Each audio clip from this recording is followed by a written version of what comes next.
Football শুধু ৯০ মিনিটের একটি খেলা নয়, এটি আবেগের নাম, স্বপ্নের নাম, কোটি মানুষের হৃৎস্পন্দনের নাম। আর সেই আবেগের সর্বোচ্চ উৎসব ফিফা বিশ্বকাপ আবারও হাজির বিশ্বকে এক সুতোয় গাঁথতে। আজ ১১ জুন ২০২৬ মেক্সিকোর কিংবদন্তি আজটেকা স্টেডিয়ামে উদ্বোধনী ম্যাচের মধ্য দিয়ে শুরু হতে যাচ্ছে ফুটবল বিশ্বের সবচেয়ে বড় মহারণ। ৪ বছর অপেক্ষার পর আবারও শুরু হচ্ছে ট্রফি জয়ের লড়াই, গৌরবের লড়াই, ইতিহাস গড়ার লড়াই।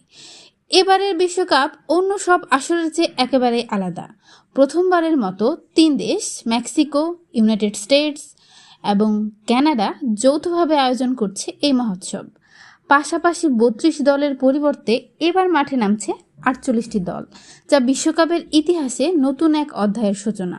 ১৬টি স্টেডিয়ামে অনুষ্ঠিত হবে মোট ১০৪টি ম্যাচ, যেখানে প্রতিটি মুহূর্তই হতে পারে নতুন ইতিহাসের জন্মদাতা।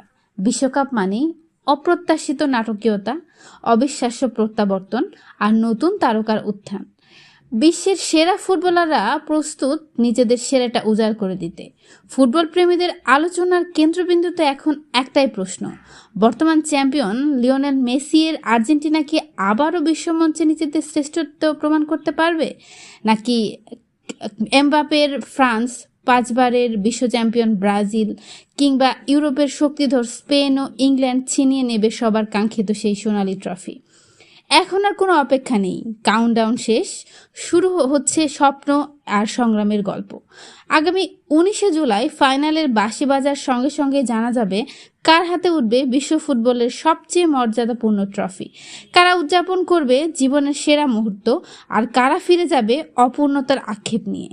একটি বল, ৪৮টি দল, ১০৪টি ম্যাচ এবং অসংখ্য স্বপ্ন, সবকিছু মিলিয়ে শুরু হতে যাচ্ছে ফুটবলের সবচেয়ে বড় উৎসব। আতিয়া ইবনাত রিফা, ঢাকা চ্যাট।